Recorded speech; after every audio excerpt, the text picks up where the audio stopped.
Praise the Lord. ദൈവനാമത്തിന് മഹത്വം ഉണ്ടായിരിക്കട്ടെ. എല്ലാവർക്കും വേഗം വരുന്ന കർത്താവ് യേശുക്രിസ്തുവിന്റെ നാമത്തിന്റെ സ്നേഹവന്ദനം. അല്പസമയത്തെ ചിന്തയ്ക്കായി നമുക്ക് ലൂക്കോസിന്റെ സുവിശേഷം 15-ാം അധ്യായത്തിലേക്ക് നമ്മുടെ ശ്രദ്ധയെ തിരിക്കാം. എല്ലാവർക്കും സുപരിചിതമായ ഒരു വേദഭാഗമാണ് ലൂക്കോസിന്റെ സുവിശേഷം 15-ാം അധ്യായം. അവിടെ കർത്താവ് പ്രധാനമായിട്ടും യേശുക്രിസ്തു 3 ഉപമകളാണ് പറയുന്നത്. ചുങ്കക്കാരെ, പാപികള്, അങ്ങനെ എല്ലാവരും കർത്താവിന്റെ വചനം കേൾക്കാനായി യേശുക്രിസ്തുവിന്റെ അടുക്കൽ വന്നിരിക്കുമ്പോൾ യേശുക്രിസ്തു 3 ഉപമകളാൽ അവരെ ഉപദേശിക്കുകയാണ്. അതിൽ പറയുന്നത് 3 ഉപമകളിൽ ഏറ്റവും പ്രധാനപ്പെട്ടമായ ഒരു ഉപമയാണ് പ്രോഡിഗൽ സണിന്റെ, ധൂർത്തപുത്രന്റെ. അതില് ഈ ലൂക്കോസിന്റെ സുവിശേഷം 15-ാം അധ്യായത്തിന്റെ ഏറ്റവും പ്രധാനമായിട്ട് ആ അധ്യായം നമ്മളെ ഓർമ്മിപ്പിക്കുന്ന എന്തെന്ന് വെച്ചാല്, നഷ്ടപ്പെട്ടു പോയതിനെ തേടി വരുന്ന ഒരു ദൈവം, നഷ്ടപ്പെട്ടത് പോയതിനെ അന്വേഷിച്ചു വന്ന് അതിനെ മടക്കി വരുത്തുന്നതായ ഒരു ദൈവത്തിനെ, പിതാവായ ഒരു ദൈവത്തിനെ, ഒരു അപ്പനെയാണ് നമുക്ക് അവിടെ കാണുവാൻ സാധിക്കുന്നത്. നമ്മൾ പലപ്പോഴും പ്രസംഗങ്ങളിലൂടെയും പല വചന ധ്യാനങ്ങളിലൂടെയും ഒക്കെയും നമ്മൾ കേട്ടിട്ടുള്ള ഒരു ഭാഗമാണ്, എന്തുകൊണ്ടാണ്, എന്ത് കാര്യത്തിലാണ് സ്വർഗം ഏറ്റവും സന്തോഷിക്കുന്നതെന്ന്. നിങ്ങൾ ആരെങ്കിലും അതിനെപ്പറ്റി ചിന്തിച്ചിട്ടുണ്ടോ? ഏറ്റവും കൂടുതൽ സ്വർഗം സന്തോഷിക്കുന്നത് എന്തിനാണ്? എന്തുകൊണ്ടാണ് സ്വർഗം, എന്തിനെ കുറിച്ചാണ് ഓർത്തിട്ടാണ് സ്വർഗം ഏറ്റവും കൂടുതൽ സന്തോഷിക്കുന്നത്? അതിൽ വിശുദ്ധ വചനത്തിൽ പറയുന്നത്, സ്വർഗം ഏറ്റവും കൂടുതൽ സന്തോഷിക്കുന്നത് എന്ന് പറഞ്ഞാൽ ഒരു പാപിയെ ചൊല്ലി സ്വർഗത്തിൽ ഏറ്റവും അധികം സന്തോഷം ഉണ്ടാകുമെന്ന്. അതായത് മാനസാന്തരപ്പെട്ട് ദൈവസന്നിധിയിലേക്ക് മടങ്ങി വരുന്ന ഒരു പാപിയെ കുറിച്ചാണ് സ്വർഗം ഏറ്റവും കൂടുതൽ സന്തോഷിക്കുന്നത്. അതിന് ഉപമകളായിട്ടാണ് ഈ 3 ഉപമകള്, അതിന് ആധാരമായിട്ടാണ് ഈ 3 ഉപമകള് യേശുക്രിസ്തു അവിടെ പറയുന്നത്. അതിന്റെ ഒന്നാമതായിട്ട് പറയുന്നത്, ഒരു മനുഷ്യന് 100 ആടുകൾ ഉണ്ടായിരുന്നു. 100 ആടുകളില് അതിൽ ഒരെണ്ണം കളഞ്ഞുപോയി, ഒരെണ്ണത്തിനെ കാണാതെ പോയി. ഒരെണ്ണത്തിനെ കാണാതെ പോയപ്പോൾ ആ ആട്ടിടയൻ എന്താണ് ചെയ്യുന്നതെന്ന്, ആ ആട്ടിടയൻ 99നെയും അവിടെ നിർത്തിയിട്ട് ആ കാണാതെ പോയ ഒരു ആട്ടിൻകുട്ടിയെ അന്വേഷിച്ച് ഓടിപ്പോകുന്ന ഒരു ആട്ടിടയനെയാണ് കാണുന്നത്.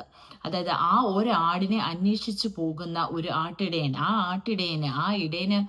ആടിനോടുള്ള ആ സ്നേഹം, ആ 99 ആടുകൾ അവിടെ നിൽക്കുമ്പോഴും എൻ്റെ ആ ഒരാട് ആട്ടിൻകൂട്ടത്തിൽ നിന്നും ഒറ്റപ്പെട്ട് മാറിപ്പോയല്ലോ എന്ന സങ്കടത്തോടെയും വേദനയോടെയും ഓടിപ്പോയി അതിനെ അന്വേഷിച്ച് കണ്ടെത്തുന്ന ഒരു ആട്ടിടയനെയാണ്, അവിടെ സ്നേഹമുള്ള ഒരു ആട്ടിടയനെയാണ് നമ്മൾ അവിടെ കാണുന്നത്. രണ്ടാമതായത് പറയുന്നത്, ഒരു സ്ത്രീക്ക് 10 വെള്ളി നാണയം ഉണ്ടായിരുന്നു. അതിനകത്ത് ഒരു നാണയം കളഞ്ഞുപോയി, ഒരു നാണയം കാണാതെ പോയി. ഒരു നാണയം കാണാതെ പോയപ്പോൾ ആ 9 നാണയത്തിനെ അവിടെ വെച്ചിട്ട് ആ കാണാതെ പോയ ഒരു നാണയത്തിനെ അന്വേഷിച്ച് കണ്ടെത്തുന്ന ഒരു വ്യക്തിയാണ് നമ്മളവിടെ കാണാൻ സാധിക്കുന്നത്. അതിനുശേഷമോ ആ നാണയം, കളഞ്ഞുപോയ നാണയത്തിനെ കിട്ടിക്കഴിയുമ്പോൾ സന്തോഷത്തോടെ ആ കിട്ടിയതിനെ ഓർത്ത് സന്തോഷിച്ച് മറ്റുള്ളവരുമായിട്ട് ആ സന്തോഷം പങ്കിടുന്ന ഒരു വ്യക്തിയാണ് നമുക്കവിടെ ഉപമയിലൂടെ കാണുവാൻ സാധിക്കുന്നത്. പിന്നെ അത് കഴിഞ്ഞിട്ട് മൂന്നാമതായിട്ട് പോകുന്ന ഒരു ശ്രേഷ്ഠകരമായ ഒരു ഉപമയിലേക്കാണ് പ്രോഡിഗൽ സണ്ണിന്റെ, അതായത് ധൂർത്തപുത്രന്റെ ഉപമ. എല്ലാവർക്കും സുപരിചിതമായ ഒരു വേദഭാഗമാണ് ഈ ധൂർത്തപുത്രന്റെ ഉപമയിൽ നമ്മൾ കണ്ടിട്ടുള്ളത്. സുപരിചിതമായ ഒരു വേദഭാഗമാണ്. ഇതില് ഒരു അപ്പന് 2 പുത്രന്മാരുണ്ടായിരുന്നു. ആ 2 പുത്രന്മാർക്കും അപ്പന്റെ സ്വത്ത് വീതം വെച്ച് കൊടുക്കുന്നു. പക്ഷെ അതിൽ ഇളയ മകൻ ആ സ്വത്ത് കൈക്കലാക്കിയതിനു ശേഷം ഇളയ മകൻ ആ നാട് വിട്ട് മാറിപ്പോകുന്നതായിട്ടാണ് കാണുന്നത്. അപ്പനെ വിട്ട് ദൂരെ പോകുന്നു. അപ്പനെ വിട്ട് ദൂരെ പോയ ആ മകന് അപ്പനിൽ നിന്ന് ലഭിച്ച എല്ലാ ആദായവും എല്ലാ സ്വത്തും അവൻ അവിടെ ദൂർത്തടിച്ച് എല്ലാം വേസ്റ്റ് ആക്കി കളഞ്ഞു. അവന്റെ സന്തോഷത്തിന് വേണ്ടി അത് അവന് യൂസ് ചെയ്ത് അത് അവൻ അവിടെ കളഞ്ഞു. അപ്പൊ അവിടെ അവൻ അതെല്ലാം യൂസ് ചെയ്ത് കഴിഞ്ഞപ്പോൾ അവന്റെ കയ്യിൽ എല്ലാം തീർന്നു. ഇനി അവനൊന്നുമില്ല, ഉപയോഗിക്കുവാൻ അവനൊന്നുമില്ല. ആ സമയത്ത് അവൻ അവന്റെ അപ്പനെ കുറിച്ച് ഓർക്കുന്നു. ആ എല്ലാം തീർന്ന ആ നിമിഷത്തിൽ അവൻ പല ജോലികൾക്ക് വേണ്ടി അവൻ അന്വേഷിച്ചു. അവസാനം അവന് കിട്ടിയത് പന്നിയെ മേയ്ക്കുന്ന ഒരു ജോലിയാണ് കിട്ടിയത്. ആ പന്നിയെ മേയ്ക്കുന്ന ജോലി അവൻ ചെയ്യുമ്പോൾ അവൻ അവിടെ വിശപ്പിനാൽ വലയുന്ന ഒരു അവസ്ഥ അവനുണ്ടാകുന്നു. അവിടെ ഒരു ക്ഷാമം വന്ന ഒരു സമയമാണ്. അവിടെ ഒന്നുമില്ല കഴിക്കാന്. ആ സമയത്ത് അവന്റെ കയ്യിലുള്ള എല്ലാ സ്വത്തും എല്ലാ പണവും അവന് തീർന്നു. ആ അവസ്ഥയിൽ അവൻ എല്ലാം നശിച്ചു, എല്ലാം പോയി കഴിഞ്ഞപ്പോൾ അവൻ അവന്റെ അപ്പനെ കുറിച്ച് അന്ന് അവിടെ ആ പന്നിയെ മേയ്ക്കുന്ന സ്ഥലത്ത് വെച്ച് അവൻ അവന്റെ അപ്പനെ കുറിച്ച് ഓർക്കുകയാണ് ചെയ്യുന്നത്. അപ്പൊ പ്രിയമുള്ള ദൈവമക്കളെ, നമ്മൾ ഇതിൽ കാണുന്നത് നമുക്ക് എല്ലാം നമ്മുടെ കയ്യിലുള്ളപ്പോൾ, നമുക്ക് സ്വത്ത്, നമുക്ക് പണങ്ങൾ, അല്ലെങ്കിൽ നമുക്ക് സമ്പത്ത്, അല്ലെങ്കിൽ നമുക്ക് ആരോഗ്യം, നമുക്ക് ജോലി, നമുക്ക് സൗന്ദര്യം, നമുക്ക് നമ്മുടെ ഫാമിലീസ്, നമ്മുടെ എല്ലാവരും നമ്മുടെ അടുത്തുള്ളപ്പോൾ, നമുക്ക് എല്ലാം ഉള്ളപ്പോൾ, നമ്മുടെ സന്തോഷകരമായ നിമിഷങ്ങളിൽ നമ്മൾ പലതും മറന്നുപോകും. നമ്മുടെ അപ്പനെ നമ്മൾ മറന്നുപോകും. ഈ ഉപമയിൽ നമ്മൾ കാണുന്നത് അവന് സ്വത്തും അവന്റെ ആവശ്യത്തിന് വിനിയോഗിക്കുവാനുള്ള സമ്പത്തും അവന്റെ കയ്യിലുള്ളപ്പോൾ അവൻ ആരെയും കുറിച്ച് ഓർത്തില്ല. അവൻ അവന്റെ സഹോദരനെ കുറിച്ച് ഓർത്തില്ല. അവൻ അവന്റെ അപ്പനെ കുറിച്ച് ഓർത്തില്ല. അവൻ അവരെ എല്ലാം വിട്ട് ദൂരെ സ്ഥലത്തോട്ട് മാറിപ്പോയതായിട്ട് നമുക്ക് കാണുവാൻ സാധിക്കും. പലപ്പോഴും നമ്മുടെ ജീവിതത്തിൽ ഇത് സംഭവിച്ചിട്ടില്ലേ? നമുക്ക് സകലതും നമുക്ക് ഉള്ളപ്പോൾ നമ്മളെല്ലാം ഈ ലോകത്തിൽ വെട്ടിപ്പിടിച്ച് നമ്മൾ സകലതും നേടി എന്നുള്ള ഒരു അഹങ്കാരത്തോടെ, അല്ലെങ്കിൽ ഒരു ഹുങ്കോടെ എല്ലാം എനിക്കുണ്ട് എന്നുള്ളൊരു അഹങ്കാരത്തോടെ നമ്മൾ നിൽക്കുമ്പോൾ നമുക്ക് ഭാവിയിൽ വരാൻ പോകുന്ന ക്ഷാമത്തെക്കുറിച്ച് നമ്മൾ ചിലപ്പോൾ ഓർക്കത്തില്ല. അൺഎക്സ്പെക്റ്റഡ് ആയിട്ട് നമ്മുടെ ജീവിതത്തിൽ പല വേദനകള്, പല ശോധനകള്, പല രോഗങ്ങള്, പല ദുഃഖങ്ങള്, പല നഷ്ടപ്പെടലുകള്, ചിലപ്പോൾ ജോലി നഷ്ടപ്പെടാം, ചിലപ്പോൾ ആരോഗ്യം നഷ്ടപ്പെടാം, ചിലപ്പോൾ നമുക്ക് ഏറ്റവും പ്രിയപ്പെട്ട ഒരു വ്യക്തി നമ്മുടെ ജീവിതത്തിൽ നിന്ന് അകന്നു പോകാം, നമുക്ക് ആ വ്യക്തിയെ നഷ്ടപ്പെടാം. അങ്ങനെ പല നഷ്ടങ്ങൾ വരുമ്പോൾ, നമുക്ക് അങ്ങനെ ഒരു മഹാക്ഷാമം നമ്മുടെ ജീവിതത്തിൽ വരുമ്പോഴായിരിക്കാം നമ്മൾ നമ്മുടെ അപ്പനെ കുറിച്ച് നമ്മൾ ഓർക്കുന്നത്. പ്രിയമുള്ളവരെ, എന്നാൽ ഈ വേദഭാഗം നമ്മളെ പഠിപ്പിക്കുന്നത് ആ അപ്പനെ കുറിച്ച് അങ്ങനെ നമ്മൾ ആ മറന്നിരിക്കുന്ന സമയത്ത് ആ തിരിച്ചു ചെല്ലുമ്പോൾ, ആ അപ്പനെ അന്വേഷിച്ച് ചെല്ലുമ്പോൾ അപ്പൻ നമുക്ക് വേണ്ടി കാത്തിരിക്കുന്ന ഒരു അപ്പനെ നമുക്ക് അവിടെ കാണുവാൻ സാധിക്കുന്നുണ്ട്. നമ്മള് എല്ലാം മറന്ന് നമ്മുടെ സമ്പൽ സമൃദ്ധിയിൽ നമ്മള് അപ്പനെയും സഹോദരനെയും നമ്മുടെ വീടിനെയും മറന്ന് വീട്ടിൽ നിന്നും ദൂരെ പോയിട്ട് നമ്മൾ സകലതും മറന്ന് ജീവിക്കുമ്പോൾ നമ്മൾ, പ്രിയമുള്ളവരെ, നമ്മൾ ഓർക്കുന്നില്ല നമ്മുടെ ഭാവിയിൽ ഒരു മഹാക്ഷാമം ഉണ്ടാകാൻ പോകുന്നു, അല്ലെങ്കിൽ നമ്മൾ ഈ വിനിയോഗിക്കുന്നത് സകലതും തീരുന്ന ഒരു നിമിഷമുണ്ട്, എല്ലാം അതിന്റെ ഒരു സീറോയിലേക്ക് പോകുന്ന ഒരു അവസ്ഥയുണ്ട് എന്ന് ചിലപ്പോൾ നമ്മൾ ചിന്തിക്കത്തില്ലായിരിക്കാം. പക്ഷെ നമ്മൾ എപ്പോഴും ഓർക്കേണ്ട ഒരു കാര്യമുണ്ട്. നമ്മൾ സമ്പത്തായാലും സുഖമായാലും ദുഃഖമായാലും സന്തോഷമായാലും സകലത്തിലും അപ്പനെ കുറിച്ച് നമ്മൾ ഓർക്കണം. നമ്മുടെ അപ്പനെ ഒരിക്കലും നമ്മൾ ഒരിക്കലും മറക്കരുത്. ആ പിതാവായ ദൈവം, നമ്മൾ സകല പാപങ്ങൾക്കും അടിമപ്പെട്ട് നമ്മൾ പോയിരുന്നാലും ഒരു നിമിഷത്തിൽ നമ്മൾ നമ്മുടെ പിതാവിനെ ഓർത്ത്, നമ്മുടെ അപ്പനെ ഓർത്ത്, നമ്മുടെ സ്വർഗത്തിലെ ദൈവത്തിനെ ഓർത്ത് നമ്മൾ തിരിച്ച് മടങ്ങി വരുന്നു എങ്കിൽ നമുക്ക് വേണ്ടി കാത്തിരിക്കുന്ന ഒരു അപ്പച്ചൻ നമുക്കുണ്ട്. പ്രിയമുള്ളവരെ, നമ്മൾ നഷ്ടപ്പെട്ടു, നമ്മളെല്ലാം പോയി, വി ആർ ലോസ്റ്റ് എന്ന് ചിന്തിക്കുന്ന ആരെങ്കിലും ഉണ്ടെങ്കിൽ അവരോടുള്ള ദൈവത്തിന്റെ ഒരു സന്ദേശമാണ്, ദൈവത്തിന്റെ ഒരു ഉപദേശമാണ്, ദൈവത്തിന്റെ ഒരു സന്ദേശമാണ് ഞാൻ നിങ്ങളിലേക്ക് എത്തിക്കുവാൻ ആഗ്രഹിക്കുന്നത്. നിങ്ങൾ നഷ്ടപ്പെട്ടിട്ടില്ല, നിങ്ങൾക്ക് ഇനിയും സമയമുണ്ട്. ആ അപ്പനിലേക്ക് മടങ്ങി വരുവാനുള്ള സമയമുണ്ട്. ഒരിക്കലും നഷ്ടപ്പെട്ടു പോയി എന്ന് നിങ്ങൾ വിചാരിക്കരുത്. ആ 99 ആടുകളെ അവിടെ നിർത്തി ആ നഷ്ടപ്പെട്ടു പോയ, കാണാതെ പോയ ഒരാടിനെ അന്വേഷിച്ചു പോകുന്ന ആ ആട്ടിടയൻ നമുക്കുണ്ടെങ്കിൽ, ആ 10 നാണയത്തിൽ 9 നാണയം അവിടെ വെച്ച് നഷ്ടപ്പെട്ടു പോയ ആ ഒരു നാണയത്തിനെ അന്വേഷിച്ചു കണ്ടെത്തുന്ന ആ ഒരു അപ്പൻ നമുക്ക് ഉണ്ടെങ്കിൽ, ആ 2 പുത്രന്മാരിൽ ഒരു പുത്രൻ നഷ്ടപ്പെട്ടു പോയി, എനിക്ക് നഷ്ടപ്പെട്ടു പോയി, അവനെ ഇനി നോക്കണ്ട, അവനിനി തിരികെ വരില്ല എന്ന് പറഞ്ഞ് കതവടച്ച് കയറി അകത്തിരിക്കുന്ന ഒരു അപ്പനല്ല നമുക്കുള്ളത്. ഇല്ല, എൻ്റെ മകനെ ഒരിക്കൽ എൻ്റെ അടുത്ത് തിരിച്ചു വരും, അവൻ മാനസാന്തരപ്പെട്ട് എൻ്റെ അടുത്ത് തിരിച്ചു വരും എന്ന് കാത്തിരിക്കുന്ന ഒരു അപ്പനെയാണ് നമ്മൾ ഈ ഉപമയിൽ കാണുവാൻ സാധിക്കുന്നത്.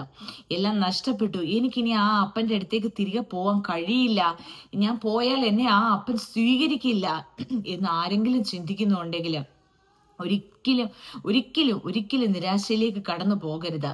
നിങ്ങൾ എന്ന് തിരിച്ചു വരുന്നോ എന്ന് കാത്തിരിക്കുന്ന ഒരു അപ്പച്ചൻ നമുക്ക് വേണ്ടി ഉണ്ട്. അതിന്റെ ആ 20-ാം വാക്യത്തിൽ പറയുന്ന 19-20 വായിക്കുമ്പോൾ നമുക്ക് 15-ാം അധ്യായം, ലൂക്കോസിന്റെ സുവിശേഷം 15-ാം അധ്യായത്തിന്റെ 19-20 വായിക്കുമ്പോൾ നമുക്ക് കാണാം, ഇനി നിന്റെ മകൻ എന്ന പേരിന് ഞാൻ യോഗ്യനല്ല, നിന്റെ കൂലിക്കാരിൽ ഒരുത്തനെ പോലെ എന്നെ ആക്കണമേ എന്ന് പറയൂ എന്ന് പറഞ്ഞു. അങ്ങനെ അവന്റെ വിഷമത്തില്, അവന് വിശന്നിട്ട് അവന് ആ പന്നിയെ മേയ്ക്കുന്ന ജോലി ചെയ്ത് അവിടെ ഇരിക്കുമ്പോൾ പന്നികൾ കഴിക്കുന്ന ആ ഭക്ഷണം എടുത്ത് കഴിച്ചു എന്ന് അവിടെ പറയുന്നത്.